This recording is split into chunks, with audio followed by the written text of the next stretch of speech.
Okay, back to part 3 of the Facebook incident and me explaining on this. So, with that being said, he has some points. Basically, what I'm trying to say is, if, and again it does that. I hate when it does that. I'm sorry, guys. So, my whole thing is basically this. If I was the same age I am right now, back in 1991, not knowing a single thing about these, and these are the 2 brand new cars in the lot that I have the money for, which one would I choose? Now, I didn't screenshot this information, but I should have.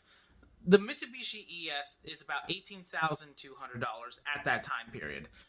Adjusted for inflation, I believe the number should come right around $56,000.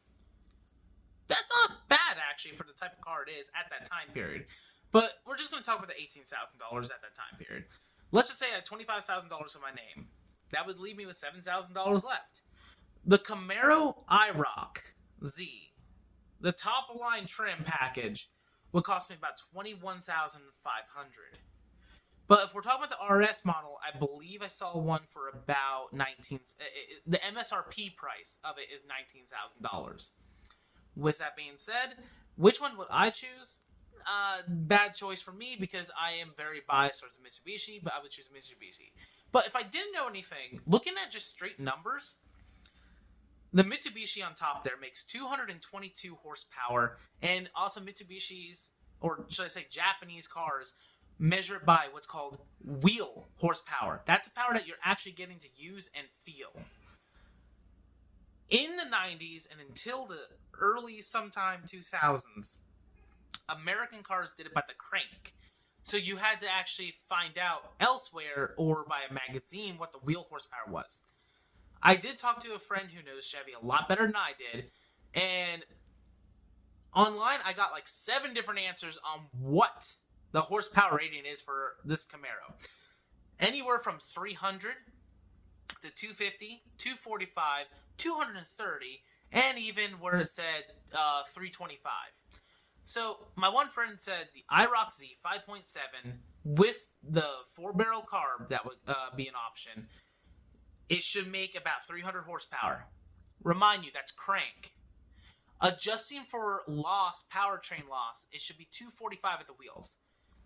Now, that is a lot more than the 222 horsepower that you get out of the V6. But 2 less cylinders on the Mitsubishi, and at the same time, it doesn't even have nearly the same type of displacement that the Camaro has. In my opinion, that's a win. And power per liter, it actually makes a lot more. I think it's 93 horsepower per liter that the Stealth makes versus the Camaro makes, I think it's 57 power per liter. That's a huge, huge, huge difference.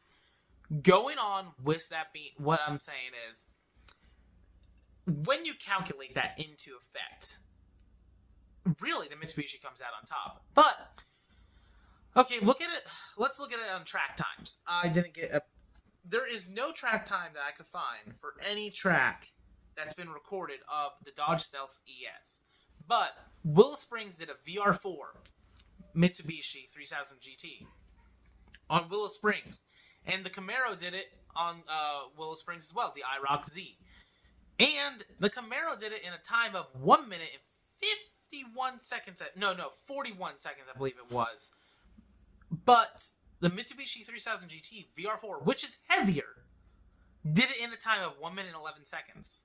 And look it up if you don't believe me. That is impressive.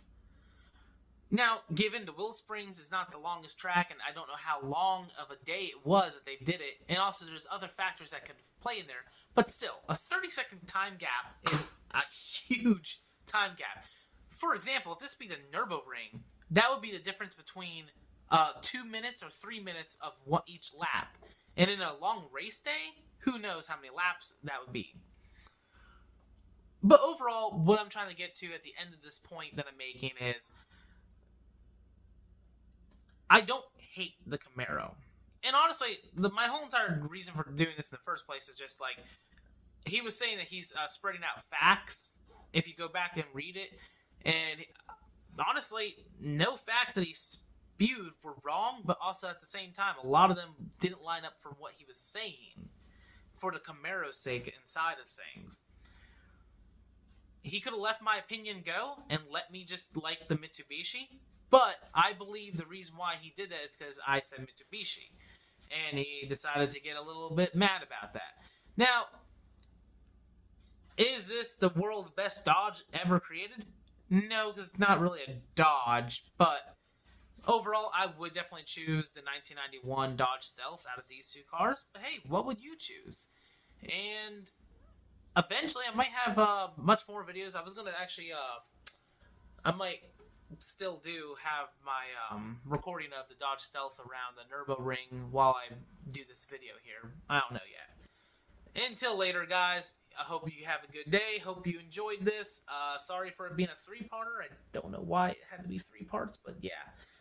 However, real quick before I actually leave, let me show you some of the other information that I found out.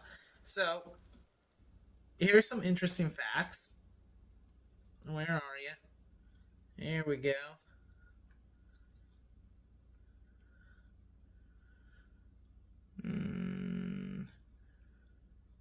Yeah, the Camaro.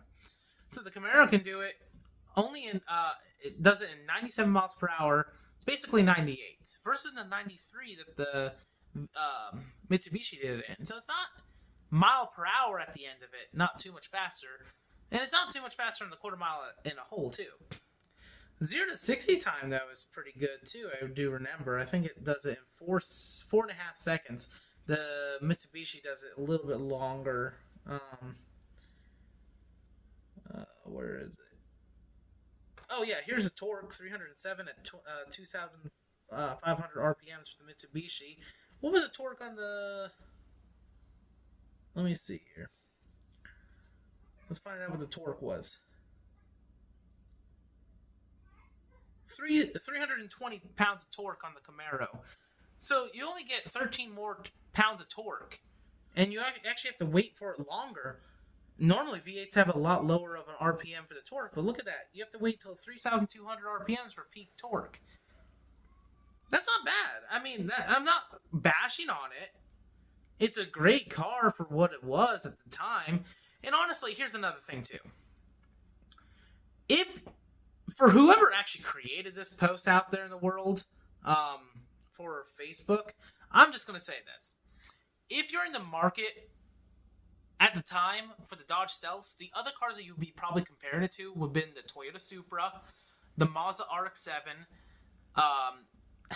You could argue the Acura NSX, but that's kind of more of like an above bracket. So I'm not going to count the Acura NSX. But did I say NSX or RSX? I don't remember. But another car that you would probably compare it to is maybe like I'm trying to think. Maybe the Integra Type R. That would have been one possibly that you would have compared it to because it's in the same category. And the Integra Type R is actually cheaper than the VR4, but about the same price of the ES here. But those are the kind of cars that you'd be looking for in the same bracket if you're getting this car. Because you're looking for a fun daily driver that is probably imported and that you can actually have some fun with, but also be responsible to have as your only car, if it's going to be your only car. Now, if you're in the market for the Camaro, unfortunately, Dodge did not have a true muscle car at this time. Because in the 70s, they dropped the Charger and Challenger. Actually, no, I don't think it was the 70s. I think it was right before the 80s. But basically, they dropped those two cars, so they didn't have a competitor for the Camaro. But the only true car that you'd be looking at if you were in the market for the Camaro would have been the Mustang.